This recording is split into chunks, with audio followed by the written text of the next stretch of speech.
promesses, Père de gloire. Notre espérance, Seigneur Dieu, est en toi, Père. Seigneur, nous croyons, Seigneur Dieu, que nous ne travaillons pas en vain. Nous croyons, Seigneur Dieu, que nous n'obéissons pas en vain. Certainement, Dieu regarde, Père, tous ceux et celles qui, Seigneur, font ta volonté, Seigneur, qui avancent, Seigneur, avec sens du sacrifice. Certainement, Seigneur Dieu, tu regardes tous ceux et celles, Seigneur, qui regardent à toi en disant que c'est de toi que vient le secours. Dans cet instant, Seigneur Dieu, nous sommes, Seigneur, dans la joie de faire partie de ton peuple. Alors, Seigneur, en cet instant, garde-nous. Emmène-nous dans toute ta vérité, Père. Nous te glorifions, Seigneur, en cet instant. Et te prions, Seigneur, ainsi au nom de Jésus. Et tous ensemble, nous disons Amen.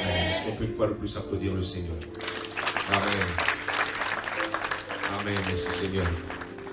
Amen, mes chers frères et sœurs. Et nous allons aller ensemble dans la lecture. Et bien d'aujourd'hui, allons ensemble dans Luc, le chapitre 11.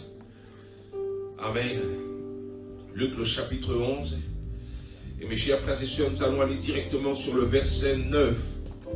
Le verset 9 nous dit: Et moi, je vous dis, demandez et l'on vous donnera.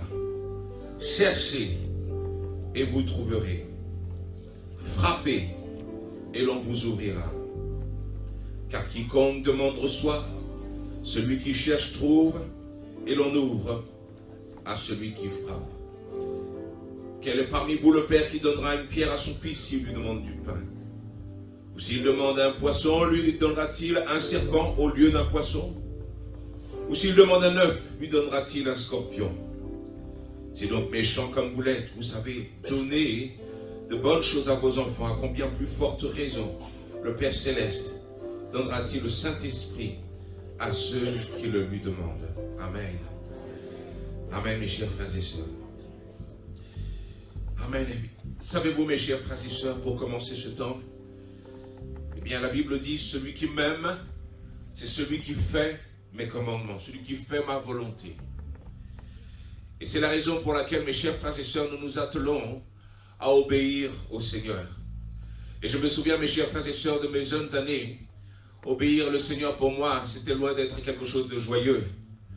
Et il y a parfois des personnes qui pensent que lorsque l'on obéit au Seigneur, c'est quelque chose qui est avant tout frustrant. Alors, on a envie de se défaire de l'obéissance que l'on doit à Dieu. Mais mes chers frères et sœurs, savez-vous que l'obéissance est loin d'être stérile? Ça veut dire que lorsque tu obéis au Seigneur, il y a quelque chose derrière.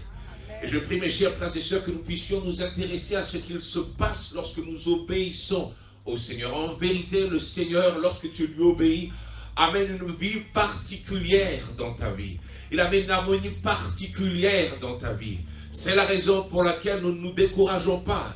Son obéissance est loin d'être uniquement pour pouvoir nous enlever notre joie et pour nous frustrer. En vérité, lorsque le Seigneur nous fait obéir, il nous emmène dans des chemins de vie. Amen. Est-ce que tu peux te retourner vers ton voisin et lui dire: obéis au Seigneur? Oui, mes chers frères et sœurs, il y a quelque chose derrière. Il y a quelque chose derrière. Mes chers frères et sœurs, oui, nous voulons nous positionner en Dieu parce qu'il nous a aimés le premier. Oui, nous voulons nous positionner en lui parce qu'il est mort à la croix. Mais pourriez-vous savoir que le Seigneur n'en a pas terminé avec nous? En vérité, mes chers frères et sœurs, la Bible dit qu'il veut que nous puissions être à la mesure de la stature parfaite de Christ. Il dit: je suis venu pour que les brebis aient la vie et qu'ils puissent l'avoir en abondance. C'est la raison pour laquelle, mes chers frères et sœurs, notre cœur s'ouvre pour pouvoir savoir qu'est-ce qu'il y a derrière, sur ce chemin que le Seigneur me demande d'arpenter. Qu'est-ce qu'il y a derrière? Est-ce que tu peux dire à ton voisin: il y a quelque chose?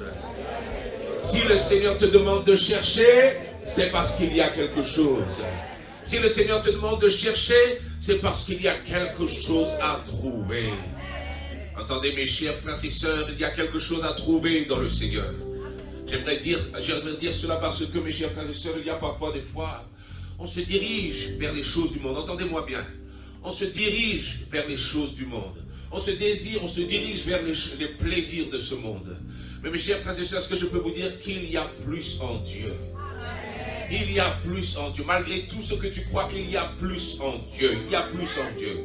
Il y a une richesse particulière pour celui, celle qui fait le pas, qui décide de s'avancer pour pouvoir faire la volonté de Dieu. Il y a plus en Dieu. En vérité, mes chers frères et sœurs, l'ennemi essaye de faire en sorte de nous mettre, entendez ça, dans une impasse. Il veut te faire courir après des choses qui ne t'apporteront rien. Cependant, mes chers frères et sœurs, lorsque le Seigneur vous attire à lui, croyez-moi, c'est parce qu'il a des richesses, il a des choses particulières à donner à son peuple. Quelqu'un m'aide en disant Amen. Oui, mes chers frères et sœurs, ce n'est pas une obéissance stérile. C'est la raison pour laquelle, pour commencer, j'aimerais que chacun puisse enlever tout mensonge de l'ennemi. Et entendez ça, mes chers frères et sœurs, j'aimerais vous le dire parce que Pasteur Ricardo n'a pas passé son temps à l'église. Je crois que certains savent que par la suite, je chantais dans le monde. Et j'ai parcouru le monde. J'ai parcouru le monde, mes chers frères et sœurs, et j'ai vu plein de personnes, mes chers frères et sœurs, courir après les choses de ce monde. Est-ce que je peux vous dire que vous êtes à la bonne place? Amen. Entendez ça, mes chers frères et sœurs, je ne le dis pas parce que je suis pasteur, je ne le dis pas parce que je suis invité à la croisade des dames. Je peux vous dire que vous êtes à la bonne place. Vous êtes à la bonne place. Tu peux partir si tu veux, mais tu vas revenir quand même. Entendez ça, mes chers frères et sœurs, il y a une richesse pour celui qui ouvre les oreilles, qui ouvre les yeux. C'est la raison pour laquelle la Bible nous demande, entendez ça, de chercher. Nous sommes toujours sur le thème de la prière. Il y a quelque chose à chercher dans la prière. Il y a quelque chose à chercher dans la prière. Il y a quelque chose à chercher dans la prière. Quelque chose que le Seigneur te réserve. Entendez ça, mes chers frères et sœurs. Amen. Et nous allons aller ensemble, entendez? Amen. Nous allons aller ensemble, mes frères et sœurs, dans Jacques, le chapitre 1er cette fois-ci. Jacques, le chapitre 1er. Et le passage est intéressant dans son ensemble, et nous allons nous intéresser à la fin du verset. Nous allons lire du verset 5 au verset 8. La Bible nous dit, si quelqu'un d'entre vous manque de sagesse, qu'il la demande à Dieu, qui donne à tous simplement et sans reproche, et elle lui sera donnée.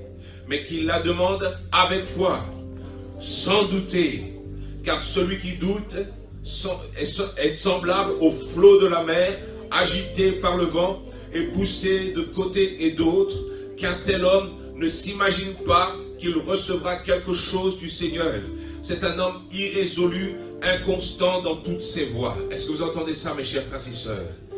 Entendez, c'est un homme irrésolu, inconstant dans toutes ses voies, qu'un tel homme ne s'imagine pas qu'il recevra quelque chose du Seigneur. Autrement dit, le Seigneur veut que nous puissions avoir une attitude particulière lorsque nous avançons en prière et que nous voulons lui demander quelque chose. Je veux parler à des personnes qui se disent qu'il y a plus en Christ.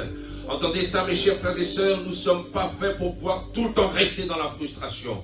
Nous ne sommes pas créés, le Seigneur, toujours pour pouvoir être dans une forme de misère, toujours pour pouvoir être dans une forme de désespoir, toujours pour pouvoir être dans une forme de faiblesse. En vérité, le Seigneur veut que tu puisses avoir la vie, mais pour cela, il va falloir venir vers lui, entendez cela, avec une certaine foi. Est-ce que tu peux te retourner vers ton voisin et lui dire, est-ce que tu as la foi? Oui, mes chers frères et sœurs, regardez et voyez que la foi, c'est le contraire du doute.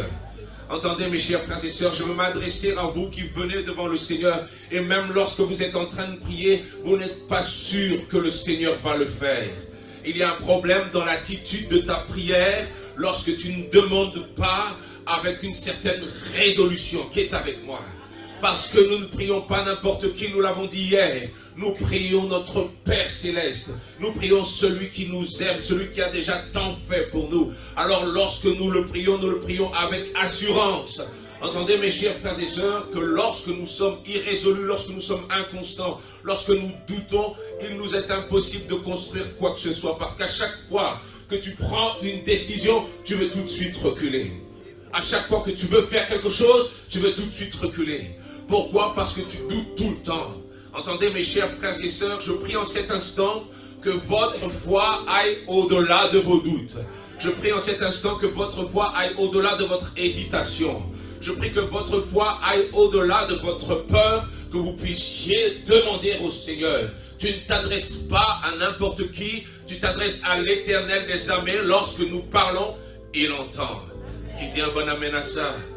Oui, mes chers frères et sœurs, nous voulons avoir une résolution particulière lorsque nous venons devant le Seigneur. Parce qu'il y a tellement de choses en sa présence. Amen. Est-ce qu'on peut s'arrêter là pendant un instant, mes chers frères et sœurs? Amen. Y a-t-il quelque chose que le Seigneur veut te donner que tu ne prends pas encore? Y a-t-il quelque chose que le Seigneur veut te donner que tu ne prends pas encore? Quelque chose qui est disponible, mais que tu ne prends pas encore. Allons ensemble, mes chers frères et sœurs, dans Éphésiens, le chapitre 3. Amen. Éphésiens, le chapitre 3. Amen. Amen. Il s'agit du premier verset qui dit: béni soit Dieu le Père de notre Seigneur Jésus-Christ. Entendez ça? Qui nous a bénis de toutes sortes de bénédictions spirituelles dans les lieux célestes. Amen, amen, amen. Est-ce que quelqu'un entend ça aujourd'hui? Amen. Est-ce que vous entendez? Il n'a pas dit seulement qu'il va te bénir. Il a dit qu'il nous a bénis de toutes sortes de bénédictions dans les lieux célestes. Qui est avec moi? Regardez et voyez qu'il y a des choses à trouver. Il y a des choses à trouver. Il nous a bénis. Alors, qu'est-ce que tu es en train de me dire? Qu'est-ce que tu es en train de me dire, pasteur Ricardo? Que je suis béni et pourtant je pleure? C'est exactement ça. C'est exactement ça. Il y a parfois des fois, mes chers frères et sœurs, où nous pleurons, nous sommes désespérés et pourtant le Seigneur dit que tu es béni. Il y a parfois des fois, mes chers frères et sœurs, où nous nous sentons seuls et vulnérables. Nous regardons autour de nous et nous ne voyons pas la présence de Dieu et pourtant le Seigneur déclare que tu es béni. Entendez ça, mes chers frères et sœurs, je dis qu'il y a des choses à trouver dans le Seigneur. Il y a des choses à trouver dans le Seigneur. Je dis, mes chers frères et sœurs, que parfois notre marche n'est pas une marche qui convient au Seigneur. Notre manière de penser n'est pas une marche qui convient au Seigneur. Parce que nous sommes sans cesse à nous plaindre alors que le Seigneur nous a tant donné. Le grand problème, mes chers frères et sœurs, c'est que parfois nous ne tendons pas la main pour prendre ce que le Seigneur a prévu pour nous. Qui m'aide dans cet instant en disant un bon amen? Amen. Et nous Saint-Esprit. Allons cette fois-ci ensemble, mes chers frères et sœurs, dans 2 Corinthiens. Et nous allons aller dans le chapitre 9. 2 Corinthiens, le chapitre 9. Amen. Et nous allons aller dans le verset 6. Regardez ce que nous dit la Bible. Sachez-le, celui qui sème peu moissonnera peu. Et celui qui sème abondamment moissonnera abondamment.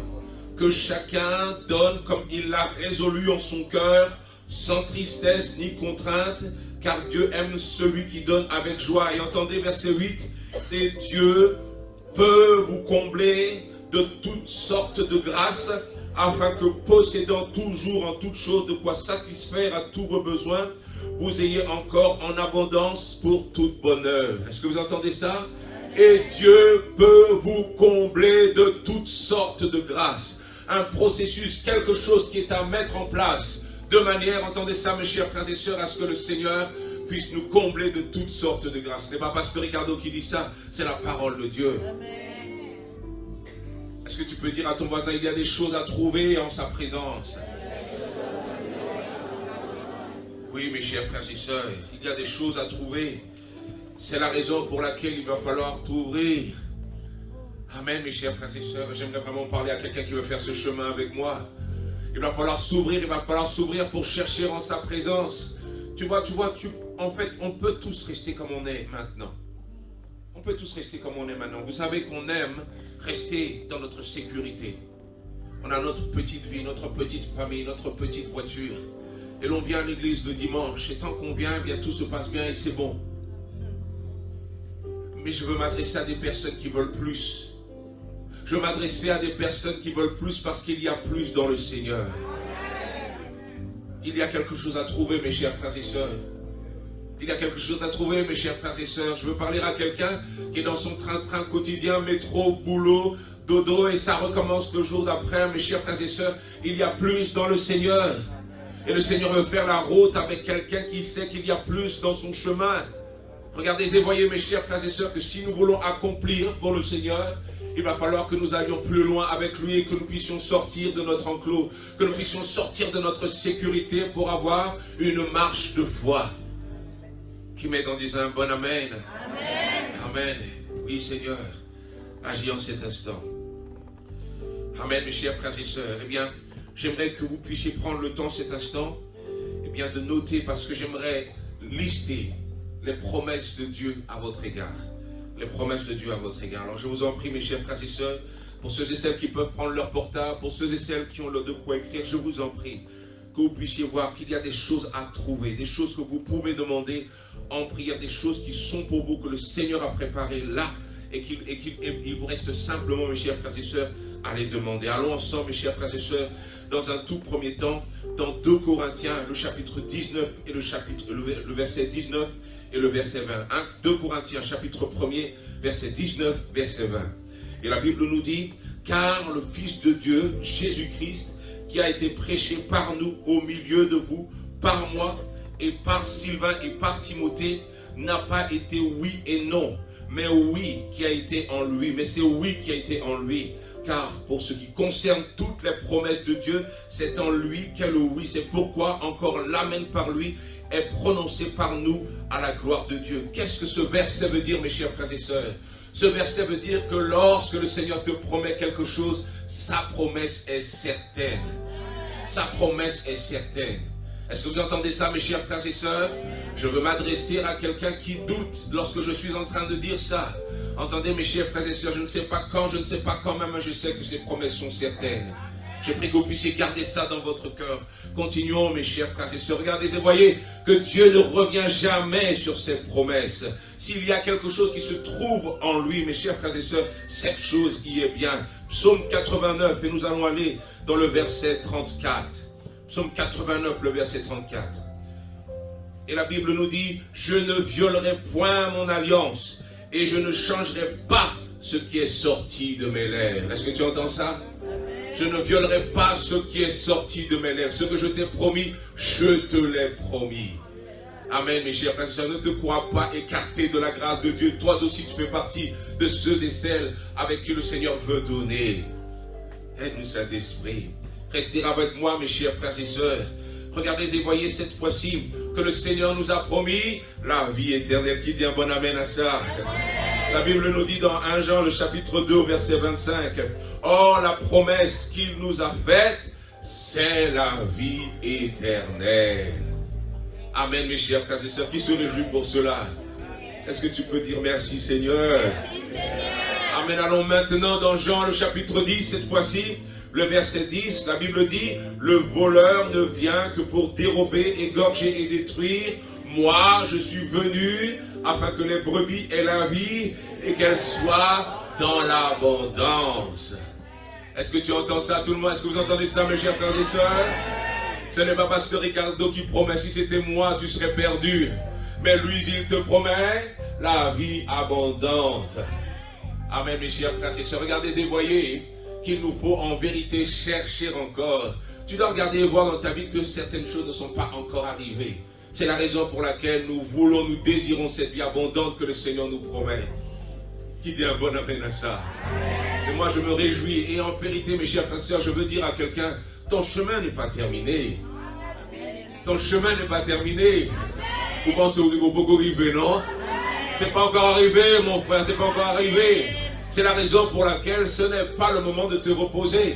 C'est le moment de prier pour trouver tout ce que le Seigneur a prévu pour toi. Amen. Amen, mes chers frères et sœurs. Oui. Aide-nous, Saint-Esprit.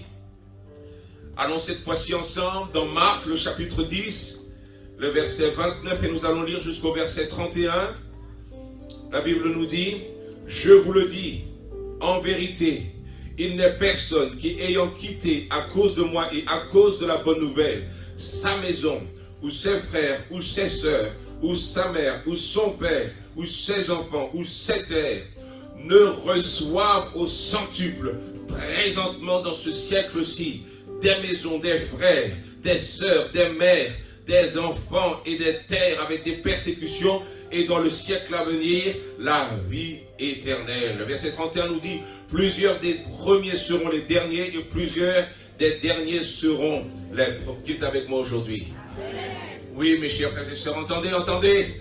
Moi, je ne sais pas pour vous, mais si Jésus le dit, alors je veux chercher cette promesse pour moi. La Bible dit, recevoir au centuple. Entendez ça, mes chers frères et sœurs, dans ce siècle-ci. Il y a parfois des fois où tu mises tout sur la vie éternelle, n'est-ce pas? Mais Jésus dit dans ce siècle-ci. Ce siècle-ci, ça veut dire dans cette vie-là. Dans cette vie-là qui est avec moi. Mes chers frères et sœurs, est-ce que je peux vous dire que parfois, c'est comme si parfois notre âme est fatiguée. C'est comme si parfois notre âme est fatiguée. Vous savez pourquoi?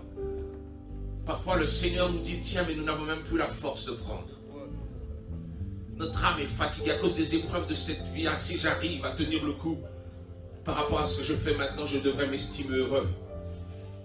Mais regardez et voyez, mes chers frères et sœurs, qu'il nous reste du chemin à faire, parce que ce n'est pas tout ce que le Seigneur veut pour nous. L'endroit où tu es n'est pas tout ce que le Seigneur veut pour toi. Il y a plus en réserve, et c'est la raison pour laquelle je prie en cet instant que le Seigneur te donne la force de courir après lui, de courir après sa présence, d'ouvrir la bouche et prier pour trouver tout ce que le Seigneur a prévu pour toi. Dans ce siècle-ci, la Bible nous dit. Ah, qui est avec moi aujourd'hui. Dans ce siècle-ci, ma soeur, dans ce siècle-ci, je sais qu'il t'est certainement arrivé plein de choses. Je sais que parfois ça a été compliqué. Je sais que pour te hisser jusqu'à l'endroit où tu te trouves, tu as dû beaucoup batailler. Mais mes chers frères et sœurs, est-ce que je peux vous dire que le Seigneur a plus pour nous en réserve? Il a plus pour nous en réserve. Le Seigneur t'a emmené jusqu'ici, mais il n'a pas terminé son chemin. C'est la raison pour laquelle il te faut chercher encore. Je crois, mes chers frères et sœurs, que c'est ceux qui cherchent qui changeront la donne, qui changeront les choses. C'est la raison pour laquelle je veux vous encourager, mes chers frères et sœurs. Entendez, mes chers frères et sœurs, entendez. La Bible nous dit cette fois-ci, entendez, dans Luc, le chapitre 18 au verset 27, Jésus répondit, ce qui est impossible aux hommes est possible pour Dieu. Voilà une promesse du Seigneur, mes chers frères et sœurs. Regardez et voyez que celui que nous servons peut accomplir l'impossible. Amen, mes chers frères et sœurs. Amen, amen, amen. Oh, il y a quelqu'un qui doit dire amen avec moi. Celui que tu cherches peut accomplir l'impossible. C'est la raison pour laquelle, mes chers frères et sœurs, lorsqu'on se retrouve devant l'impossible, ce n'est pas le moment de se décourager, c'est le moment de chercher la promesse de Dieu. C'est le moment de chercher la promesse de Dieu qui est avec moi. Oui, mes chers frères et sœurs, impossible pour les hommes, ils peuvent parler autant qu'ils veulent. Mais j'ai reçu une promesse. Le Seigneur me dit qu'il est le Dieu de l'impossible. Qui m'aide en disant encore une fois un bon amen. Amen. Amen. Allons, mes chers frères et sœurs, cette fois-ci dans Philippiens, le chapitre 4, le verset 19. Philippiens, le chapitre 4, le verset 19. Et la Bible nous dit, et mon Dieu pourvoira à tous vos besoins selon sa richesse avec gloire en Jésus-Christ. Amen. Est-ce que ça réjouit le cœur de quelqu'un, ça? Et mon Dieu pourvoira à tous vos besoins. À tous vos besoins. Mais quelqu'un dit dans son cœur, pasteur, mais il y a encore tant de choses que je n'ai pas. Il y a encore tant de choses dont j'ai besoin. Mais mes chers frères et sœurs, est-ce que je peux vous dire de réclamer la promesse du Seigneur en prière? Entendez, mes chers frères et sœurs, il y a des fois où nous sommes trop audacieux devant le Seigneur parce que nous lui demandons ce qu'il n'a pas promis. Mais lorsque nous rappelons à Dieu sa propre parole, croyez-moi, le Seigneur fait en sorte de nous donner ce dont nous avons besoin. Est-ce que quelqu'un entend ce que je suis en train de dire? De parler selon sa promesse. Rappelle-toi, Seigneur, tu as dit, Seigneur, que tu répondras à mes besoins. Tu as dit, Seigneur, que tu répondras à mes besoins. Alors je viens, Seigneur Dieu, avec ta promesse entre les mains en prière, trouver, Seigneur, ce que tu as promis. Ne sois pas un chrétien résigné. Ne sois pas un chrétien résigné, tu marches tête baissée. Ne sois pas un chrétien résigné. Ah, je ne veux pas plus tant que je... Mes chers frères et sœurs, le Seigneur certes nous demande d'agir avec le contentement, c'est vrai. Mais cependant, on ne peut pas être dans le contentement lorsqu'on n'a pas atteint toutes les promesses de Dieu. On se contente de ce qu'il nous donne. Encore faut-il aller après tout ce qu'il nous donne. Ne soyons pas des chrétiens résignés, mes chers frères et sœurs. C'est la raison pour laquelle, lorsque nous prions avec foi. Nous prions avec foi.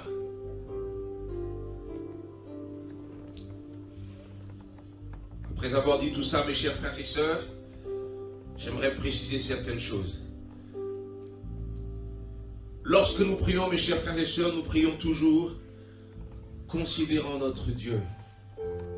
Et vous devez savoir, mes chers frères et sœurs, que parce que nous aimons le Seigneur et que nous savons qu'il a une volonté, nous agissons selon son plan divin. Qu'est-ce que cela veut dire? Cela veut dire que lorsque tu demandes quelque chose au Seigneur, il y a déjà quelque chose en cours parce que son plan est en marche. Restez avec moi. Son plan est en marche. Et c'est la raison pour laquelle lorsque Paul parle au Seigneur et qu'il demande la guérison au Seigneur, le Seigneur a un autre plan. Le Seigneur ne veut pas guérir Paul. Pourquoi? Parce qu'il veut se glorifier dans la faiblesse de Paul. Restez avec moi. Entendez, regardez mes chers frères et sœurs, qu'il y a un plan qui est en cours. Mes chers frères et sœurs, nous sommes en droit de réclamer, entendez ça, les promesses de Dieu. Mais celles-ci, mes chers frères et sœurs, se font seulement en fonction du plan de Dieu. Il y a des fois des choses que tu vas demander qui vont se passer directement. Il y a des choses, mes chers frères et sœurs, qui vont prendre du temps à s'accomplir. Et il y a des choses, mes chers frères et sœurs, qui s'accompliront seulement dans le ciel. Regardez, mes chers frères et sœurs, et ne soyez pas déçus. Car à chaque fois que le Seigneur fait quelque chose, il le fait parfaitement. Cela veut dire que cette chose que tu demandes et que le Seigneur ne t'accorde pas tout de suite, s'il te l'accordait tout de suite, ce serait un problème pour toi. Restez avec moi, mes chers frères et sœurs. Il y a des fois où tu dis, Seigneur, donne-moi les moyens pour pouvoir faire telle chose. Mais le Seigneur sait que s'il te donne les moyens maintenant, sans pour autant t'avoir préparé comme il le faut, tu vas t'enfoncer avec ce qu'il va te donner. C'est la raison pour laquelle, mes chers frères et sœurs, parfois le Seigneur tarde pour pouvoir nous forger. Rappelez-vous, son plan est parfait, sa volonté est parfaite et tout se fait dans ton meilleur intérêt. Il y a parfois des fois où tu pleures parce que le Seigneur t'a dit non. Mais lorsqu'il te dit non, il te dit simplement pas maintenant. Regardez ça, mes chers frères et sœurs, c'est un père, entendez ça, un père bienveillant. Il sait que s'il te donne de la grosse nourriture trop tôt, cela ne va pas être digeste pour ton estomac. C'est la raison pour laquelle, mes chers frères et sœurs, parfois il nous faut juste attendre. Regardez et voyez, mes chers frères et sœurs, que Paul savait qu'il pouvait faire confiance à son Dieu. C'est la raison pour laquelle, lorsque Dieu lui a dit, ma grâce te suffit, il a dit, alors je vais me réjouir. Il a dit, alors je vais me réjouir. Ok, d'accord, tu ne veux pas me guérir, alors je vais me réjouir de ma faiblesse. Parce que dans ma faiblesse, Seigneur, tu es fort. Le plan de Dieu est parfait. D'un bout à l'autre, lorsque tu suis le Seigneur, ton cœur sera quand même dans la joie. Qui est avec moi aujourd'hui? Mes chers frères et sœurs, nous voulons respecter son plan divin en cet instant. Nous voulons faire sa volonté. Et c'est la raison pour laquelle notre cœur n'est jamais déçu. Entendez ça, nous cherchons pour trouver. Cependant, il y a des choses qui nous manquent. Nous ne savons pas quand. Nous ne savons pas, entendez ça, à quel moment, comment le Seigneur va s'y prendre. Qu'est-ce qu'il nous reste à faire, mes chers frères et sœurs? Il nous reste à espérer en Dieu. Il nous reste à espérer en Dieu. Nous cherchons tout ce qu'il nous a promis. Nous ouvrons les yeux et nous regardons tout autour de nous pour pouvoir voir d'où est-ce que le Seigneur va répondre à notre demande. De quelle manière il va le faire. Notre cœur n'est jamais déçu. Nous ne sommes jamais résignés. Nous cherchons le Seigneur. Entendez ça, mes chers frères et sœurs, quoi qu'il en soit, nous découvrons le plan de Dieu. Est-ce que vous entendez ça? Nous découvrons le plan de Dieu. Tu vois, il y a parfois des fois où tu penses savoir ce que le Seigneur doit faire, savoir ce que le Seigneur va faire, mais en vérité, nous découvrons le plan de Dieu. Qu'est-ce que cela veut dire? Chaque jour, nous ouvrons les yeux pour pouvoir voir où est-ce que le Seigneur va nous emmener. Comment est-ce que le Seigneur va nous emmener, sachant qu'il nous emmène dans le champ de faire pâturage, près des eaux paisibles. Mes chers frères et sœurs, en cet instant, je prie que vous puissiez continuellement chercher le Seigneur. Continuellement chercher ses promesses. Continuellement. Continuellement, sans jamais être déçu. Sans jamais vous résigner. Il y a parfois des fois, mes chers frères et sœurs, où l'ennemi a tellement travaillé dans vos cœurs. Lorsque le Seigneur n'a pas répondu comme vous le vouliez, alors vous avez dit, ah, allez, cette histoire de Dieu là, on laisse tomber. On laisse tomber, je mets ça de côté parce que je préfère me débrouiller par mes propres moyens. Regardez et voyez mes chers frères et sœurs que lorsqu'on se débrouille par nos propres moyens, c'est souvent dans une impasse qu'on se dirige. C'est comme ça que se dirige le monde et la Bible nous dit qu'ils vont dans le chemin de perdition. C'est la raison pour laquelle je veux continuer à faire confiance à Dieu. Paul, mes chers frères et sœurs, n'a pas dit « Non, mais cette histoire de Dieu s'est terminée parce qu'il ne m'a pas donné la guérison. » Entendez mes chers frères et sœurs, la Bible nous dit que les mouchoirs de Paul servaient à guérir les malades. Mais lorsque Paul demande à Dieu, il lui dit « Non, non, non, ma grâce te suffit. » Il y a de quoi être déçu parce que Paul sent la maladie dans son corps. Et pourtant ce n'est pas comme ça qu'il réagit. Et il dit « Je veux me glorifier alors de mes faiblesses, je veux me réjouir de mes faiblesses. Parce que quand je suis faible, il est fort. » Entendez ça mes chers frères et sœurs, est-ce qu'on peut toujours espérer en Dieu? Est-ce qu'on peut toujours chercher en lui? Ne sois pas déçu, ne sois pas résigné, cherche encore. Cherche encore, cherche encore. Si ce n'est pas aujourd'hui, ce sera demain. Mais ces promesses sont certaines. La Bible nous dit dans Habakkuk, si la promesse tarde, attends-la. Elle se fera certainement, elle s'accomplira certainement. Mais toi, tu dois l'attendre. Tu dois espérer encore. Aide-nous, Saint-Esprit. J'aimerais que mes chers frères et sœurs, que nous terminions ce temps avec ce verset. Entendez ça. La Bible nous dit cette fois-ci dans Romains le chapitre 12. Romains chapitre 12, le verset 12. Retenez, si vous retenez quelque chose, aujourd'hui c'est ce que je veux que vous puissiez retenir. Amen. Romains chapitre 12, le verset 12. La Bible nous dit, réjouissez-vous en espérance. Soyez patients. Soyez patients dans l'affliction. Il n'a pas dit pleure dans l'affliction. Il n'a pas dit sois découragé dans l'affliction. Entendez mes chers frères et sœurs, il n'a pas dit de mauvaises paroles. Il n'a pas dit sois incrédule dans l'affliction. Il dit dans l'affliction, sois patient. Sois patient dans l'affliction. Tant de bon Dieu qui est avec moi. Sois patient dans l'affliction. Persévérer dans la prière. Est-ce que vous entendez? Seigneur, tu m'as promis. Alors avant même que cette chose ne soit arrivée, je veux me réjouir dès maintenant. Je veux me réjouir dès maintenant. Je ne le vois pas encore, Seigneur, mais je veux me réjouir dès maintenant. Et je veux persévérer dans la prière. Lorsque je persévère dans la prière, mes chers frères et sœurs, entendez ça. Le Seigneur me permet de tenir le chemin. La prière, c'est ta respiration sur le chemin. Lorsque tu ne pries pas, tu es en apnée, tu ne respires pas. Tu ne respires pas. Lorsque tu ne pries pas, tu ne respires pas. C'est pour ça que tu as l'impression que les choses dégringolent. Mais lorsque tu respires, tu arrives à tenir sur le chemin de Dieu. Dans le chemin de Dieu, on n'y arrive que si l'on prie. Dans le chemin de Dieu, on n'y arrive que si on continue à espérer en lui.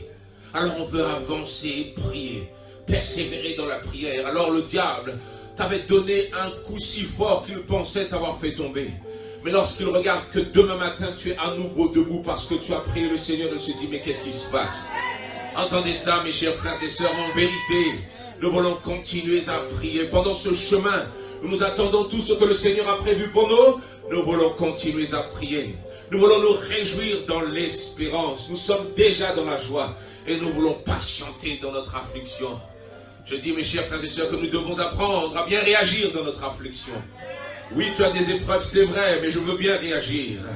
Entendez ça, mes chers frères et sœurs, la Bible nous dit que Job n'a pas blasphémé le nom de Dieu malgré ce qui lui est arrivé. Oui, il a dit non, non, non, non. Malgré tout cela, il n'a pas mal parlé de Dieu. Entendez ça, mes chers frères et sœurs, parce que même quand je suis dans le trou, je continue à croire que tu es mon espérance. Malgré qu'il me tue, j'espérerai encore en lui. Voilà ce que nous dit la Bible. J'espérerai encore en lui. Mes yeux sont tournés vers lui. Et le Seigneur a rendez-vous avec ceux qui ont continué à avoir la foi. Et le Seigneur a rendez-vous avec tous ceux et celles qui ont fait preuve de persévérance. Est-ce que je peux dire ça à quelqu'un? Il me reste quelques minutes. Et le Seigneur a rendez-vous avec ceux et celles qui ont persévéré, qui l'ont attendu. Pas ceux et celles qui se sont découragés, mais ceux et celles qui l'ont attendu. Qu'est-ce que nous dit le chant? M'a réparé, toute sa chenille au dégâté, toute année qu'une quête au dévoré. Ma va descendre, restaurer ça au royaume. Et ma va bénir l'église là, Seigneur. Entendez mes chers frères et sœurs. Et puissions-nous être trouvés parmi le peuple qui espère en Dieu. Puissions-nous être trouvés parmi ceux et celles qui cherchent encore toutes les promesses de Dieu. Oh mes chers frères et sœurs, je veux en cet instant vous exhorter à continuer à espérer. Est-ce que votre cœur peut se réchauffer à nouveau? Ça fait longtemps que ton cœur est froid. Ça fait longtemps que ton cœur est attristé. Ça fait longtemps que tu marches, on dirait que tu es un rocher solide. Rien ne rentre, rien ne sort. Mais est-ce que le Seigneur peut changer ton cœur pour te donner un cœur nouveau, de manière à ce que tu puisses espérer encore? Espérer encore en Dieu. Ça fait mal parfois, mais est-ce qu'on peut encore espérer en Dieu? Est-ce qu'on peut encore chercher en lui? Il y a encore tellement de choses pour toi. Pourquoi te décourages-tu, mon enfant? Il y a encore tellement pour toi. Il y a encore tellement pour toi. Pourquoi est-ce que tu te décourages? Ne laisse pas l'ennemi te refroidir. Et cherche encore. Cherche encore. Cherche encore, cherche encore. Il veut se laisser trouver par celui qui le cherche. Amen. Seigneur, nous te remercions en cet instant. Seigneur, je veux te prier, Père, en cet instant, que tu puisses agir dans chaque cœur. Seigneur, parfois l'ennemi avait refroidi nos cœurs. Et Seigneur Dieu, nous venions à l'église, mais tête baissée. Mais Seigneur, relève notre tête en cet instant. Et permets-nous, Seigneur Dieu, d'avancer, Seigneur, avec espérance. Seigneur, nous voulons chercher en toi, Père, dans la prière, Père de gloire, et trouver, Seigneur Dieu, tout ce que tu as promis. Nous voulons continuer à espérer, Père de gloire. Nous voulons continuer à regarder à toi. En cet instant, Seigneur, je prie que tu fasses disparaître toute tristesse. En cet instant, Père, je prie que tu puisses faire disparaître tout désespoir. En cet instant, Seigneur, je prie que tu puisses faire disparaître tout découragement. Je prie que tu fasses disparaître, Seigneur Dieu, tout découragement, Seigneur. Je prie, Seigneur, en cet instant, que tu puisses faire disparaître toute résignation. Seigneur, notre cœur était dur pendant longtemps. Mais cependant, aujourd'hui, Seigneur, nous reprenons vie en toi. Seigneur, agis, Père, souffle sur quelqu'un en cet instant. Afin, Seigneur, que l'espoir puisse revenir. Et que nous puissions partir à la quête de tout ce que tu as prévu pour nous. Oui, Seigneur, agis en cet instant. Nous ne voulons plus être des momies, des rochers vivants, debout mais morts à l'intérieur. Oui, Seigneur, nous voulons, Seigneur, en cet instant, nous lever d'entre les morts, Seigneur, et nous laisser éclairer par toi. Oui, Seigneur, agis, Père, en cet instant. Pour chacun d'entre nous, agis, Père, en cet instant. Et redonne, Seigneur Dieu, une nouvelle espérance à quelqu'un. Seigneur, nous te glorifions, Père. Nous t'élevons, Seigneur, en cet instant. Et nous te prions ainsi au nom puissant de Jésus-Christ. Et tout ce monde, est-ce qu'on peut dire ensemble? Amen. Est-ce qu'on peut applaudir le Seigneur? Que le Seigneur vous bénisse.